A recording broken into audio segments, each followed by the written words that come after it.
just go on my own after a hard day of work and, just go and unwind, and you watch the sunset from, 800 Wow. foot, 1500 foot. It's also special in its own right. Hello, Patrick. How are you? I'm fine, thank you. It's so lovely to meet you here on Zoom. Yeah, and to you, yeah. I see you've got all your aeroplane, the picture at the back, and all. I can see you're a pilot. Yeah, well, it's a big part of my life, to be honest. So, it's all over the house. It's all over the place. So my wife accepts it in certain areas. So, yeah, I'll take what I can get. Okay. Yeah. But you have such a great, all these wonderful accolades, and you have all these achievements. You're a 5-time South African champion in aerobatics. But how amazing. And I've also read something that really is mind-boggling, and that is that you first attempted aerobatics when you were 12 years old. Yeah, so my dad was a pilot, my granddad was a pilot. So, I was very lucky. I obviously got brought up into it. And I had the machines at my disposal. So the big issue is obviously, for people getting into the sport is the aeroplane, because that's where the money is. But I've got a brother who doesn't fly at all. So I guess, you either use it or you don't use it. So, for me, it was very deeply inbred in me. I love flying. I love aviation. My brother likes racing cars, but, my dad used to race cars as well. So, each to their own. But, when I was a kid, that's what I did. At the weekends, I was at the airfield. I was helping fuel planes and, pushing them around. And, so that's sort of what I've been exposed to from a kid. And, here I sit, with my own kids now coming through the same sort of. Really? But now at 12 years old, I mean, you're not as tall. And how do you sit in the plane and still be able to fly? I mean, cushions, generally speaking, you get people of all different shapes and sizes that do aerobatics and that fly. And what you do is you generally take the spaces up by means of using cushions and obviously parachutes and things like that to get yourself to a position where you're comfortable, where you've got a visual aspect of what you want to see, and being able to get full control of the aeroplane, both on rudders, elevator, and aileron. So, obviously got set up. I didn't have a license, so I had to fly with a safety pilot. And that's how it started, I guess. Now, if I think of, say, for instance, a gymnast who does all these stunts and tricks and maneuvers, but now when you fly, it's not just you, it's the plane as well, and it's all the elements and the things that you have to take into consideration. How complicated is it to do all these loops and turns and things that you do? Look, there's a couple of different disciplines. So maybe let me start there and say that competition aerobatics is, as you say, like gymnastics, like what a ballerina would do in front of a panel of judges, or I don't know if that's the right thing that ballerinas do it in front of, but so we basically and we display the aeroplane as if it was a piece of our body and an extension of our body, and we put it in front of the judges. In saying that, though, there's also different aspects to the competition where they give you a set group of figures or specific loops, as you call them, that you have to do, and you've got to build those into a sequence which meets a certain criteria. And you're allowed to practice that until you're blue in the face. That's no problem. The trick comes in is that the competition is made up, if the weather allows and time allows, that you fly that sequence, which we call the free known. And then you have 3 unknown sequences that you've never seen before in your life, and you're not allowed to practice them. So that, for me, is where the aeroplane and individual harmony needs to come into its own, where, you can it doesn't matter what happens. You're so at one with the plane, you're able to do literally whatever they can throw at you within the rule book, obviously. But yeah, so for me, that's obviously where the elements start making, the shapes not look like what they want to do, because on the ground it's 5 knots, but at 300 or 400 or 1,000 foot, it might be blowing 30 knots the opposite direction. So these are all things you got to take into consideration, and there's actually really no way of feeling or seeing it unless you watch somebody else fly, or you literally feel it when you're in the plane. So yeah, it is pretty challenging in certain respects, but every sport has its tasks, and yeah, you gotta cope, as they say. Yeah. And is this something that you can be taught, or is there a lot of what you're doing that is sort of intuitive, or is just almost an art, I would say? So I think Gary Player said it, if I'm not mistaken, that the more you practice, the luckier you get. And Yeah, I think that goes with intuitiveness as well. That in the fact that when you practice and put the time in, you've felt certain things, you've seen certain things, you've understood certain things at a different time during your training. So yes, it does become second nature, but it's not from just going up and being able to do it, especially at the level which I'm flying at the moment, which is unlimited. It's hard on the body as well. So if you had to go and not train for like 2 or 3 weeks, or maybe 2 or 3 months, and you go and do it, you'd quite easily actually end up with the wobblies, or end up like physically hurting yourself. So yeah, there's that aspect to it as well. Basically the same as a ballerina pulling a hammy or something like that, Really? Yeah. But you have to now tell me about this, because I didn't think physically. So physically, what is the pressure on the body here? Well, yeah, I mean, to put it in perspective, like you basically in a proper sequence, you'll do positive 10G and negative maybe 8 to 10G as well. And I mean, depending on your body weight, that's 10 times your body weight in either direction. It's either pushing you from the shoulders down in, or alternatively, it's taking you from your bum and trying to push you outside of the cockpit. So, positive G is blood going from the head down. So you tend to have grayouts or possibly blackouts, and the other way, blood going to the head, there's a possibility of having, a red out, which I've never actually seen, but it's really uncomfortable, and it's a tolerance that's built up by literally just time in the seat, And it's quite funny because my wife often laughs at me because I got like all these little black things, black and red blood vessels popped in my eyes here from training, and it's not from anything other than the body sort of acclimatizing to it. Yeah. That's unbelievable. So it is this strain that you have to deal with. And does it, I mean, you in time, and you say all this experience, but for how long will you be able to do this? As in years, or just at the age, say at the age that you will be able to? Look, I mean, if you look at the history books, and I mean, Mikhail Mamistov is the current world champion in unlimited aerobatics. And no disrespect to him if he ever watches this, but I guess he must be around about like 60.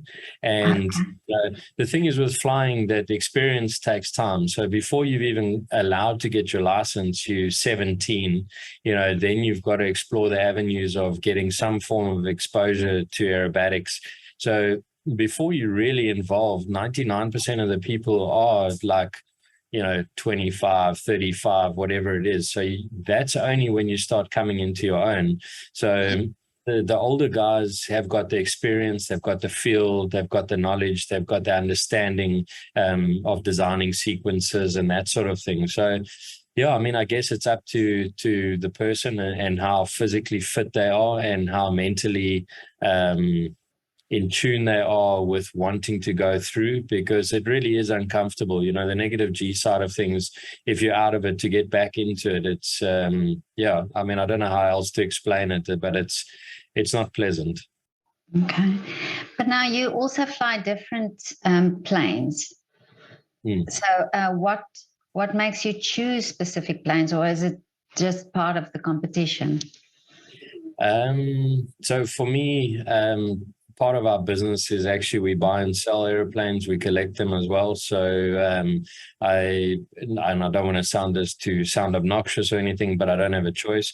So every 2 weeks, every single one of those aircraft has to start. It has to fly. It has to get to operating temperature. It has to, if it has, operate its flaps, its undercarriage up and down. And so for me, it's a bit of a cycle. So I go through all the airplanes. Obviously, I have my favorites. If there's a competition or an air show coming up, I know what airplane I have to fly for that specific event, and I'll dedicate the time, accordingly. Other aircraft are used for commuting, whether it be for business, or whether it just be for a family vacation or whatever it is. So, my scenario is a little different. I do have days when the weather's really beautiful and it's an awesome sunset, and I have my favorites for that specific day. But other than that, I fly all of my airplanes every 2 weeks. I rotate them basically. Okay. And is it, do you have to, are there planes where you have to sort of get a check or a license, specific license, or are they all approximately the same? No, so South Africa is quite different in a lot of regards. They see each individual type of aeroplane as needing a type rating, whereas in America and a lot of other places, they work it on weight. So you have to have like a tail wheel endorsement, you have to have a high performance endorsement. But if you've got that and up to a certain weight, then you can fly literally anything underneath that. The situation is a bit technical or difficult where you've got a single seater and you can't take anyone with you, so somebody's sort of you either got to read a book or somebody's got to give you the brief as to what to do in order not to crash, and tap you on the back, and if you make it back alive, then I guess you've done your conversion. But yeah, no, it's different in different parts of the world. South Africa, unfortunately, and I say unfortunately tongue in cheek, because there's certain people with a lot of experience that are capable of flying different types of airplanes without going through the rigmarole of getting it on a training facilities license, etc. So I think the Americans have got it down really good there. If you've done a certain amount of flying in X type of aeroplane over a certain weight, it allows you to fly everything underneath that. But yeah, unfortunately, here is not the case. And now tell me, do you also teach? No, I'm a terrible teacher. Really? I'm a terrible passenger and I'm a terrible teacher. Yeah. Oh, okay. I'm not even a good passenger in the car, but if you need to teach aerobatics and I'm sitting on the ground and I have a radio in my hand and you're flying the plane, no problem. But yeah, I'm not the best at letting other people make mistakes. Oh, I see. Okay. So you're a bit impatient in that sense. I wouldn't say impatient. I'm probably just a nervous passenger is probably the best explanation. Okay. But now, because this is also, like you say, it's not a sport that you just fall into. You have to have a plane, and you have to have.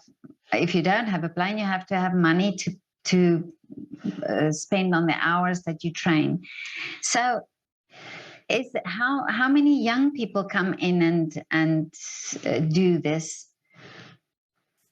To be honest, not a lot. It's something that we've chatted about extensively in South Africa in the Sport Aerobatic Club, about maybe putting something up, like an aeroplane, which is in a pool, which is owned by the Aero Club, which is available to new people coming through the ranks. But the South African rand obviously being as weak and as volatile as what it is, to get your hands on one of those, the maintenance related to that, the fuel is just becoming more and more expensive. So it really is difficult. But with that being said, I don't know if you know much about airplanes, but there's like this whole band of like non-type certified. So they actually, in inverted commas, home-built airplanes like the van series of RV6, RV7, RV8. And in the bigger scheme of things, they're actually quite affordable. So what's happening now is you're getting a lot of guys, and affordable, I say that tongue in cheek, but it's not in relation to a city golf or something that a small car that you buy. But in terms of aeroplanes, it's good. It's a good place to invest your money as long as you keep it in one piece, because you're essentially buying a dollar-based asset, being in South Africa, and the running costs are cheap. So the guys are going into consortiums or partnerships whereby there are 2 or 3 people owning them, and they join the series, and I mean the thing burns like 30 liters an hour, which in aeroplane terms is really light. It's able to get from point A to point B really fast, efficiently, and it's fun to fly. So there's a lot of people going into those sort of things at the moment, and young again is not like 17, 18 years old, unless their dads are involved, but maybe somewhere in the vicinity of like mid-30s the guys are getting involved and starting to come through. So a difficult sport to get involved in purely because of the costs related to it, and access to machinery. But in Europe, I know Russia is very big on it. They have aero clubs where people sign up and they have like cadetships and are able to work in the tower or clean aeroplanes or help with the gliders or whatever, and in turn they get hours back on the aero club planes. So I know globally that's what the guys do, but South Africa, unfortunately, there's not a lot of late teens people coming through the ranks. Yeah. But now tell me about the Red Bull race. What is your involvement there? So Red Bull Air Race was an event which was held from, I think it was 2010, if I'm not mistaken. It went through a series and then eventually stopped. It was then restarted again. And I was lucky enough to be a part of the Challenger series for 2 years or 2 seasons. And subsequent to that, in 2019, Red Bull pulled the plug on it for reasons I can't even tell you, not because I don't want to, it's because I don't know, because it was a massively successful event. It was well followed. It was, it was sought after wherever. But anyway, for whatever reason, Red Bull pulled the plug. And we've basically been in a bit of limbo, but there's a new consortium who are putting a new air race together now. And I've been lucky enough to be involved with that. We haven't had a first race yet. We were earmarked to race in Goodwood, which was supposed to be now. And there were some issues around various things, I think mostly funding, to be blatantly honest. And it looks like the first race is now Lake Macquarie in just north of Sydney in November. So as far as I'm aware, that event's still continuing. Everything's been paid for, done. And so there we won't be a challenger anymore. We'll be racing as the masterclass, which is essentially the Formula One of my sport. Wow. And when will that be, you said? So November is earmarked for Australia. Yeah. And then next year. If you say it's a race, is it how is it done? So they got pylons, so they're inflatable pylons, and they are permeable as well. And literally what happens is you go against the clock. So there's certain parameters which you need to fall in, both on starting speed, modifications, both on aerodynamics, engine, etc. But literally you go against the clock and you have an elimination round where you'll start at, say, 12 pilots, you'll end up at 8 pilots, you'll go to 5 pilots, and then the round of the final 4, and the fastest will determine the winner. So that's how the race works. And you're not on the same track at the same time. Obviously that'll be too dangerous because it's only about, don't want to lie to you, I think it's 12 meters from pylon to pylon, and you've got to go through. So obviously it wouldn't be enough space for 2 airplanes anyway. So it's a lot of precision as well then. Yeah, or luck, one of the two. Okay. A lot of skill. Yeah, look, there's a lot of things that come into play there. You referred to the elements with competition aerobatics, and when you're coming through a gate or 2 gates and there's a bit of a crosswind and the aeroplane's lined like this, the margin for error is just non-existent. So and I mean, obviously if you hit it, it's not like it's fingers crossed it's not going to be catastrophic or fatal or anything like that. You'll survive and walk away from it, but it's a hell of a long flight home when you realize you've made a mistake and you could have won, but you didn't finish on the podium. It's not a cool flight. But you then there, if you go to Australia, you don't use your own plane. Do you get a plane? I do, yeah. Oh, you do? Yeah, so I have a race plane, which I acquired when this whole thing started. I had the opportunity to join the masterclass, but as they say, no risk it, no biscuit. I had to make the jump, a leap of faith, and we hope it'll all work out well. But the plane is still here with me in South Africa at the moment, and the intention is that it'll get air freighted out to Australia, and it probably won't come back to South Africa pretty much ever. It'll live in a box, moving from race to race. Oh, I see. Okay, so that will be a plane in a plane. Yeah, exactly. Or a plane in a ship, whichever way you want to look at it. Oh, okay. Yeah. Wow, that is so interesting. So that will be then just allocated for that purpose. Yeah, it's not really, it's too fast for competition aerobatics. It's been highly modified. It's super, super quick. So, it's designed for one purpose, and the purpose is to go fast around a track, and that's about it. So what is your preferred thing? Is it the aerobatics, or is it this racing thing, the speed? Super difficult question. I mean, they're worlds apart, to be honest with you. The racing is a lot less effort and prep, and obviously, you have a lot more glory because it's on a national or international base, and on TV and things like that. Whereas the discipline of aerobatics is very selfish. It's there's no prize money, and even if you win the world championship, to be blatantly honest with you, it's like, cool, you're the world champion, but it's bragging rights rather than anything else. So they're very, very different in a lot of respects, and I like the publicity, and I like the social interaction of the racing, but I like the flying discipline of the aerobatics. And then just normal flying is also cool, so you can't take that away from me either, Yeah. Do you do commercial flying as well? No. Oh, no. But I do sometimes fly straight and level. Oh, okay. Yeah, but like a beautiful evening, if you go and it's like cruising in a Mustang convertible car, you go and drive along the Sunset Drive or whatever the case is. I've got a Stearman or a Super Cub, and to go and take my kids up, or just go on my own after a hard day of work, and just go and unwind, and you watch the sunset from 800 foot, 1500 foot. It's also special in its own right. And your wife, does she fly? No, she's a good passenger, so she sits next to me. Oh, is it? Okay. She's not a backseat driver. Yeah, no, she's never really been interested in it, but obviously she has supported me, through all the steps that I've been through in my career, and from getting my license to where I sit right now, and she's been super supportive. So I think if there were two of us competing, I don't know how much of a happy household that would be. Oh, okay.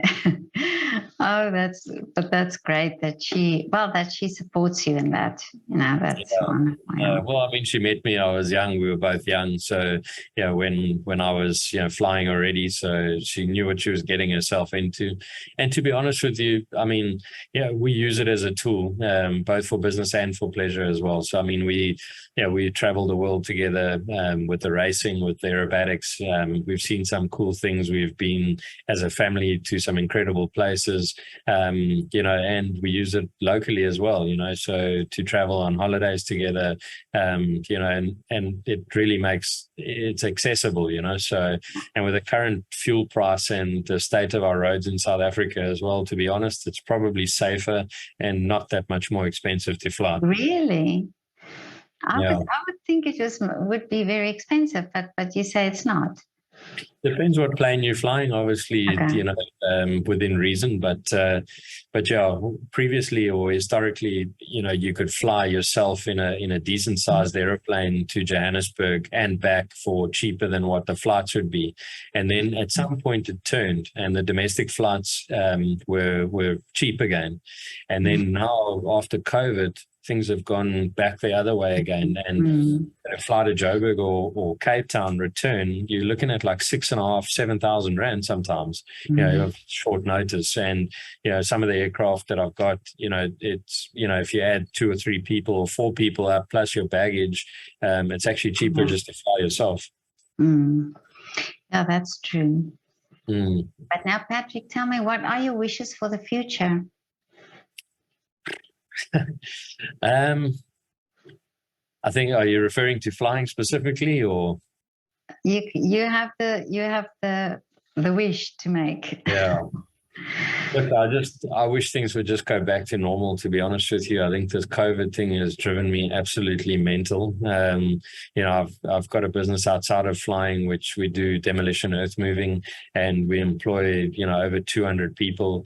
And to see the state in which these people are having to live, the things that, the way that things are costing. I mean, I refer to the fuel prices and that, but I employ people from professional accountants right down to your general laborer.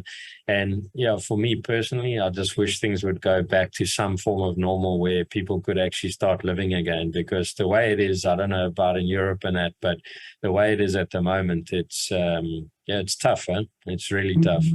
Yeah, I think it is. It had its positive aspects, but it's this backlog now of what's happening or what happened, and it's now still affecting. I think it's going to maybe take a while for it to get back to normal again. And just as we were starting to come back to normal, then we have a war. So it's like, geez. Yeah, I know. So it hasn't made things easy. But yeah, I reckon if I had to, in South Africa, we're still asked to wear masks. So that would be number one, that I don't have to wear a mask anymore because I freaking hate it. And then number two, that things could just go back to some form of normal. And not for me, obviously, people have different scenarios and different financial situations and different, household constraints and whatever else. Life is different for everyone. But from what I can see and the exposure that I have to the very wealthy, to the very poor, something's got to give. Huh? Yeah, no, that's true. But now, I just have one last thing to ask you. Well, you probably fly there, but what is your favorite coffee shop or restaurant in the area that you can do a shout out for? So we we have a thing called Seattle. It's it's a franchise. I don't know if it's as far up as Joburg and that, but my kid, my eldest was at school with a kid, and it was the kids' parents that opened this thing, and we've thought they were crazy, and it's really taken off. And it's sort of like a mandatory now. If someone comes to my office and has a meeting, they have to bring Seattle. So shout out to Seattle, I guess. Where are you based? We're in Port Elizabeth. Okay. So I live in Warner, and my office is not full. P is like the 20-minute town, so you can get right from one side to the other in 20 minutes. Oh, okay. So it has to be Seattle's in PE. It has to be. Yeah. Okay. They do good, and they also do a really nice muesli and yogurt thing as a takeaway. So I drop my daughter off at the bus in the morning, and then quickly grab a Seattle and a muesli and go to work to tackle the day. Oh, okay.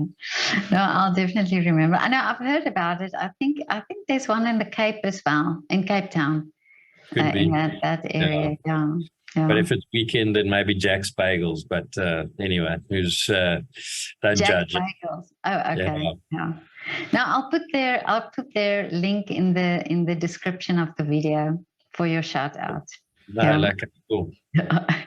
Patrick, thank you so much for your time and for this wonderful interview. And I was a bit persistent because I really wanted to do this interview.